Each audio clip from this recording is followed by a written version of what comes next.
Maybe you're someone who wakes up in the morning, you get yourself ready, you get your kids ready for school, you go to work, you spend 8, 9 hours at work, probably pick up your kids out of daycare, come home, help them with homework, maybe fix dinner, get the stuff ready for the next day, and before you know it, it's already time for bed. You end up going to bed just to wake up the next day and repeat the same routine over and over again, to the point where years have passed by and you realize, wait a minute, is this it? Is this the life I envisioned for myself? Maybe you were someone that back in the days you were the life of a party. Maybe you were the one everybody was coming to advise. Maybe you were the one that had the most potential to become someone very important. But now, looking at your life, things don't match. If you are nodding your head right now, welcome to the channel because today's episode is going to be very personal. We're going to be talking about the things we can actually do to claim that version of ourselves back, that vision we used to have where we had a more interesting life. And disclaimer, I'm not saying taking care of your kids is a bad thing, right? I'm not saying taking care of your parents or your spouses is a bad thing. I'm saying we can be more than just that, because at the end of the day, guys, taking care of other people is important, but it's more important as well to take care of ourselves, because you can't help someone from an empty cup, if that makes sense. So if this is something that interests you, I will welcome you to my channel and let's get started.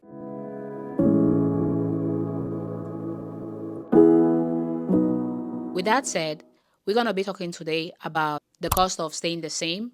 We're going to be talking about the life I dream and the life I was living. We're also going to be talking about the power of discipline. And finally, I'm going to be talking about the steps I've been implementing to become my 2.0. In other words, to become that Dolly that I dreamed of. Okay, guys, let's start with the moment everything changed for me. It wasn't nothing major. I was coming from work, obviously, taking care of my daughter, getting her ready for the night, fixing dinner, and I was still on my work clothes. And I randomly checked the time, and it was already 40 something. I was like, oh my gosh, I haven't rested yet. I remember feeling so exhausted, frustrated, because it was almost 9 and I haven't rested. And I have to go to bed just to repeat this routine tomorrow and the following day. I remember thinking, whoa, wait a minute. This is not the life I dreamed of. I remember going to bed with the thought of, since I've come up with a conclusion that this is not what I want for my life, what can I do today, not tomorrow, not on Monday? What can I do today to start changing my life in a sense? Because I was exhausted again, frustrated, not from taking care of my family, but more so from not having time to do something meaningful, something that will bring me happiness. That's when I realized if I don't change something, I wouldn't be happy. And if I'm not happy, guess what's gonna happen? It's gonna affect people around me. It's gonna affect the way I treat my kid. It's gonna affect probably the way I treat my friends or people around me in general. So that was my wake up call to do something about it. Because at the end of the day, there is more to life than just your daily responsibilities. Being on your comfort zone feels good. It feels good in a sense of it's an environment that is comfortable for you. It's an environment that you are aware of. Everything that needs to be changed is scary because you don't know what's going to happen on the other end. But you know what the funny thing is? Unless you find out, you will never know. Sometimes it's better for you to start doing something than to imagine what would have been. And with that said, let's move to the next point, which is the cost of staying the same. What will it cost you if you stay the same? First of all, I've already come up with a conclusion that whatever I was living, I wasn't comfortable with. So me staying the same is causing me all the things I said before. I'm unhappy. I don't feel like I have value. I feel stressful. And for you, it might be something that maybe you're overweight and your health is compromised. And the cost of you not taking action might be exactly that, right? Feeling sick, not feeling good on your body, not being able to enjoy the type of fashion that interests you, or your health. Maybe your case is business wise, right? You're not starting that business that you deep down know you need to grow as a person to achieve your financially freedom. What is it causing you? It's causing you to stay where you are, broke, maybe working for someone that you don't enjoy working for, struggling to spend time with your family because you're so devoted to the job that you in the first place hate. So the cost of us staying the same is always higher than the cost of acting upon whatever action we need to take to change our current situation. Because granted, you might take a risk and things might not work out, but guess what? You're going to learn from that experience. Maybe you started a business and things don't work out, but you're not going back from zero. The thing is, when you're comfortable, you're familiar with everything. It might be a bad thing, but you're familiar. You know what to expect because you've been to that route for the longest. So when it's time to jump to the next thing, to the unknown, it doesn't feel so good. In my case, oh my gosh, I'm going to expose myself on social media. People might say this, people might say that. But I spent watching other people on social media. And every time I saw that, I was like, oh my gosh, Dolly, that could have been you. Now, I was like, you know what? Worst case scenario, things don't work out and I have the power to delete all my stuff. Let me just start that YouTube channel. And then I act upon it. I gave it a date because it's something that I said several times that I'm going to start this YouTube channel, but then never added a date. So that little action of me dating that goal made it possible for me. The truth is, comfortable zone would make you feel good, but at the same time, it's gonna kill your potential. That was my wake up call. That I'm so much more than going to work, coming back, get my household stuff ready, 30, 40 minutes, go back to bed, wake up early in the morning, and repeat. My first action was like, okay, let me go ahead, write down everything that is going on in my life from point A to point B, from a Monday to the next Monday, so I can have a better idea of what needs to be changed. I could be like, I'm not happy with my life. Which part of your life I am happy? I'm happy the fact that I'm a mom. I'm happy the fact that I'm a wifey. So those parts were not my issue. I needed to be more specific about exactly which part of my life I wasn't happy. Because the problem with not acting upon the things you know are not going the way they're supposed to be is you become a miserable human being. In my situation, I became bitter. Sometimes out of nowhere, you just don't feel like talking to anybody. That's just because I'm exhausted. That's just because in my current situation, I don't see a way out. Even if I want to rest, I can't rest because guess what? Someone needs to take care of my daughter, the bills, X, Y, and Z. So you're still forced to show up in a sense. But if you can take anything out of what I'm talking about here today, is this: regardless your current circumstances, there is always something you can do to make a change. Maybe you won't go from 0 to 100, but moving from 0 to 10%, we're still moving forward. Staying the same would cost you more money than changing your current situation because staying where you are right now has a cost. Changing your current situation as well has a cost, right? But the difference is you already know your current enemy, so you don't have anything to lose. Worst case scenario, you just come back to the current enemy. Just because we don't know what's coming or where we're going, it doesn't mean we're not going to get to a better place. Sometimes we're not even aware of what it's costing us because we are familiar with the current situation. But staying the same is going to cost you a waste of time. It's going to cost you peace. It's going to cost you X, Y, and Z. We all have a version of ourselves that we would like to be. We can all look at ourselves in the mirror and be like, I wish I was 10 pounds lighter.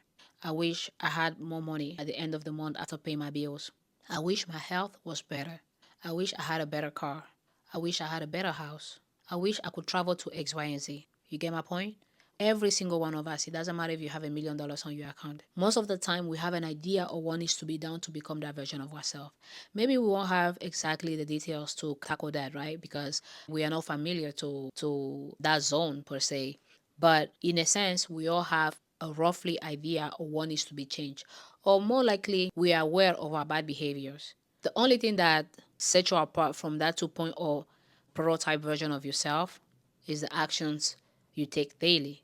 In my particular situation, I'm still in the process of designing my vision, right? Designing the life I would like to be living. Maybe 2 years from now, 10 years from now. And it's always going to be an ongoing process. You never get to the point where you're like, okay, this is it. We even have studies that show that doing the same thing over and over can lead us to anxiety, frustration, and even depression. Every time you settle, every time you delay your success, it's like you're telling your future self, I'm not coming. Don't wait for me. I'm not ready for you. I just couldn't do that anymore. I own myself more than that. So I know right now you think, oh my gosh, Dolly, there's nothing I can do. Only if you were in my situation. You don't know what I'm going through. Yeah, you're right. I don't know what you're going through. Nobody really knows what we're going through. But you know who does? Yourself. And you know who needs to change your current situation the most? Yourself.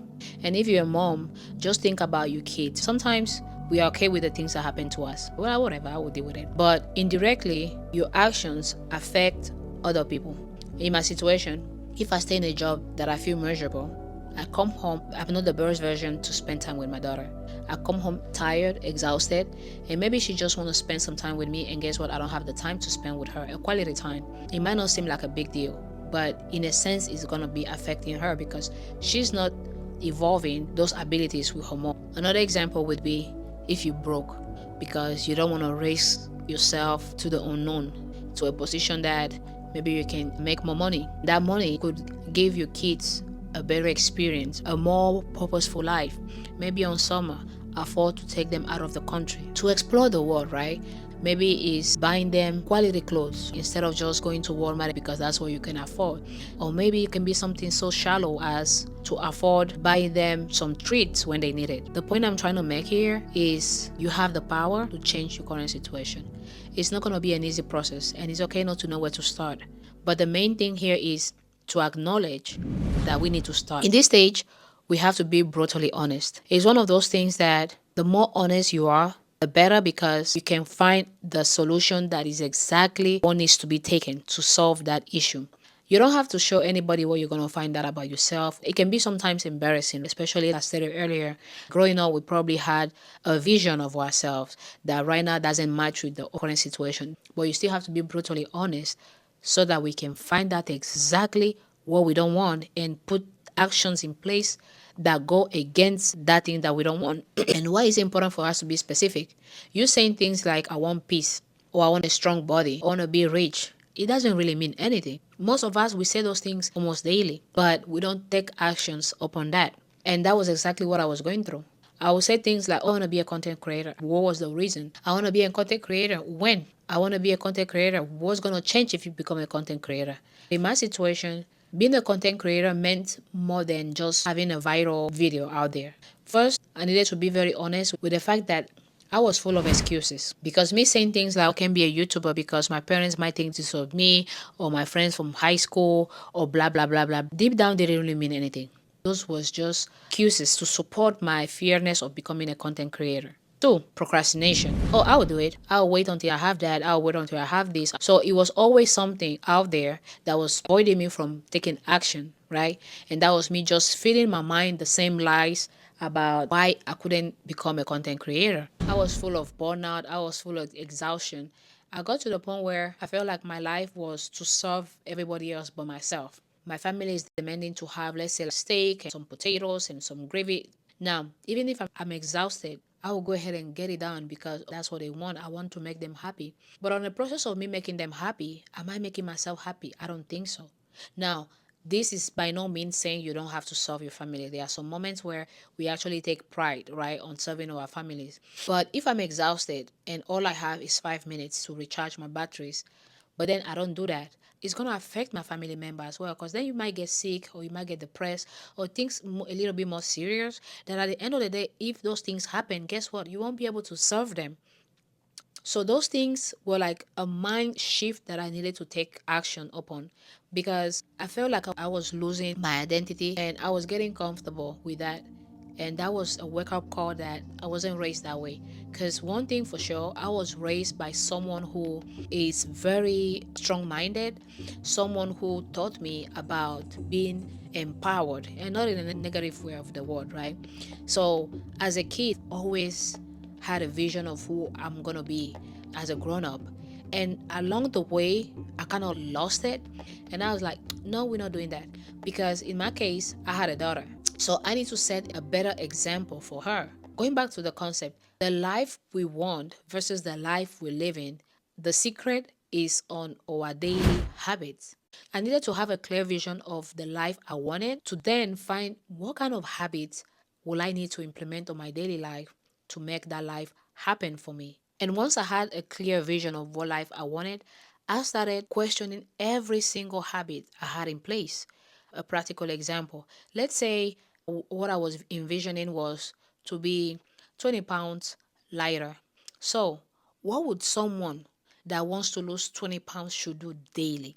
Because if my routine, for instance, was to wake up and on my way to work, stop at McDonald's or at Starbucks and get me a latte with a bunch of sugar and stuff of that nature, that habit was going against the goal of Dolly trying to lose 20 pounds. You see what I'm saying?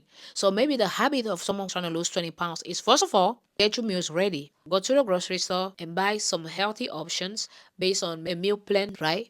Follow that meal plan. And instead of getting up and on my commute to work, stop at Starbucks, if I know that I love some coffee in the morning, maybe make that coffee at home. Not because I'm trying to save money, but because I want to implement habits that support the goal of Dolly trying to lose the 20 pounds.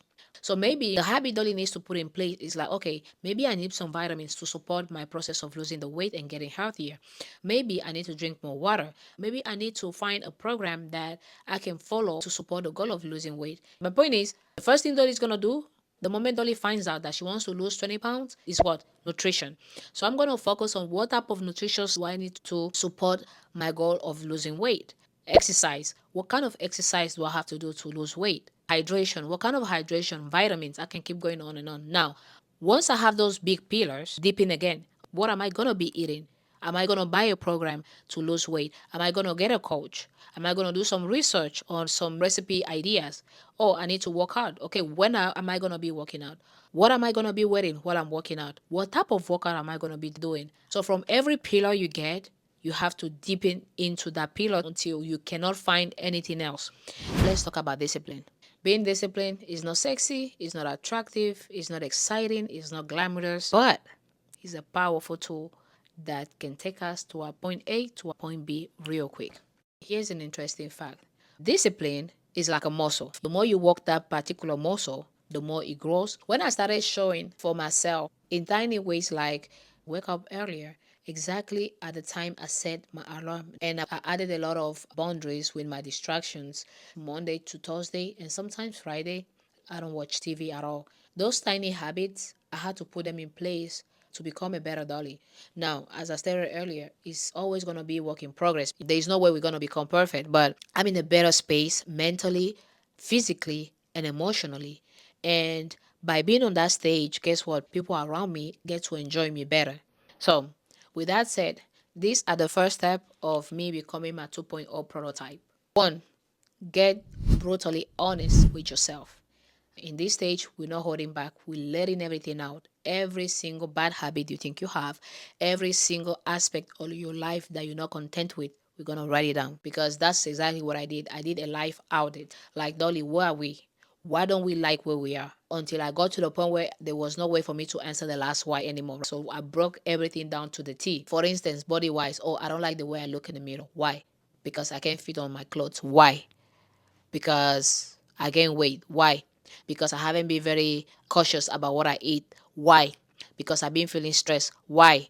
Because I probably have a job that doesn't. You know what I'm saying, right? So we have to keep going until we're like, okay, good. We have all the details. Now let's find the solution. Step two. Now we need to create what version we're trying to become. 20 pounds lighter. What are you going to be looking like? Oof, sexy and ready to conquer the world, right? What would that version of Dolly be eating? What is she going to be walking like? So, all those things, you need to have an idea. Why would Dolly with 20 pounds less would be happy? What can she achieve by that? It can be like a build your confidence, feel unstoppable. Maybe that's going to open the door to let her know that if you were able to achieve this, how about we try to achieve X, Y, and Z? Step three, we're going to pick a one habit. We don't have to start changing the whole thing because, spoiler alert, if you do that, you're going to fail. The thing with change is you have to make it very actionable, right? Baby steps moving forward. My case was number one, wake up earlier than usual for whatever it is, to pray, to work out, to tackle my YouTube situation, right? So for you, it can be no social media after 7 p.m., to give you an example. So choose one, get comfortable with it, choose the second and the third, and so on and so forth, so that you give yourself time to change the habit because it's a habit you've been having for years. So you're not going to change overnight. Step four, stay accountable. In this stage, I made a habit to track my promise because, like I told you before, I will say, I'm going to do this, I'm going to do that. And at the end of the day, we didn't have a date for it. Then we don't say much, right? This time, I changed that. I had a date on when I'm going to start my YouTube channel, when I'm going to be posting, where am I going to be posting, and how I will be doing that. Every time I realize that I didn't follow, I go back. Why didn't we follow? What was the issue? And tackle that issue. Because you have to keep yourself accountable. Nobody's going to come and save you. Most of us say, oh, I want to lose weight. But then you put yourself in situations where you shouldn't. You go out to eat without eating anything at home because someone invited you. Now, I'm not saying you shouldn't go, but at the beginning of the stage, I would prefer for you to restrict yourself from a lot of things because we are not strong yet. Remember what I said about the muscle? The muscle is still very weak. So you don't want to expose that muscle to the things you're trying to stay away from. We're going to have a lot of times that we're going to mess up. But that's good because that's data for us, right? Like, let's say I went to work, I shouldn't have eaten that donut. we're going to ask ourselves, why did we? Whatever answer that might come, that's data. We can always go back and use that data to fix our habits. Because if you're someone who knows that when you're angry or frustrated, you tend to eat a lot, maybe have healthy options around you so that when we get frustrated, we have healthy options to eat instead of you get frustrated and now, oh, you know what, I don't have anything, let me just order some McDonald's. And with that, let's talk about what it really means to show up for that version of yourself that is waiting for you on the other side. To show up for that version of yourself we all know we can become. But based on X, Y, and Z, we are stopping that version from becoming. We're going to step on our fear, our distractions, our comfort zone. Because at the end of the day, those things are like big rocks on top of us, right? Keeping us from breathing. And unless we become intentional to remove those things, we're going to be in the same position over and over again. And like we said, it's going to cost us a lot, right? But unless we do something, we will never find out what's on the other side. And in this process of becoming your 2.0, you have to sacrifice a lot of things. It's not going to be easy. You're going to suffer. This is a stage where you have to let a lot of friends behind you, friends that won't longer be aligned with the version you're trying to become. Dropping bad habits, you have to be very intentional and disciplined. That's going to require a lot out of you. So it's not going to be easy, but it's possible. That's the beauty of it. You have to choose healing over hiding to purpose and not to pressure. So it's going to be a journey, my friend, but it's going to be a beautiful journey. There's nothing more powerful than becoming stronger. And as an adult, your life is on your hands. You need to take actions to fix every aspect of your life. Most of us went through experiences in our childhood that affected who we are today, but it's not an excuse for us to stay where we are. As a matter of fact, this is the chance for you to be like, wait a minute, let me prove this version of myself that I can become something more than this. And my friend, with determination and resilience, there is nothing you can do in life. With that said, guys, here's my challenge to you. I don't want you to let another week pass by. I don't want you to wait for another Monday. I don't want you to wait for the first of the month. I don't want you to wait for January 1st. You can start right now, writing everything you don't like about yourself or everything you would like to change. Don't wait for the perfect moment. The perfect moment is not coming. Nobody is coming. That version of yourself is waiting only on you. So tonight, take one action. You can start messy. You can start with no idea where you're going. But just start. Start messy, my friend. Start now. Start scared. Just start. Because if you stay the same, nothing's gonna change. But if you shift your mindset and start showing for yourself, even a little bit every single day, everything, and I promise you, everything will change. And you are not behind, okay? You are not a mess. You are just a human being that is going through those struggles. You are not a failure, okay? We all trying to walk. Everybody's in a work in progress, right? It doesn't matter who you see on social media looking fabulous, like their life is, oh my gosh, yes, no, okay? This is not a stage for you to compare yourself with anybody. We're not here to compare ourselves with anybody besides our 2.0 version. My Dolly 2.0, your 2.0. That's about it, okay? Just think of it as the first step a baby takes. Guess what? It's like, oh my God, and then they fall. Can we go and be like, oh my gosh, you're such a failure because you failed? No. We understand that's a baby and that's the first time they're doing it. As a matter of fact, it's a very proud moment, right? Oh my gosh, good job. Same concept. In this stage, we are babies. So every little step you take, be proud of it. Well, guys, there you have it. Thank you so much for spending your time with me. And it's always good to be able to talk a little bit with you guys.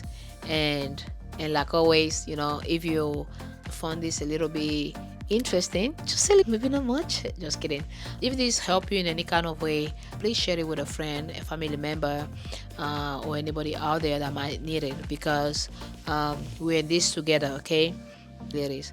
Okay, guys, so see you guys in my next one,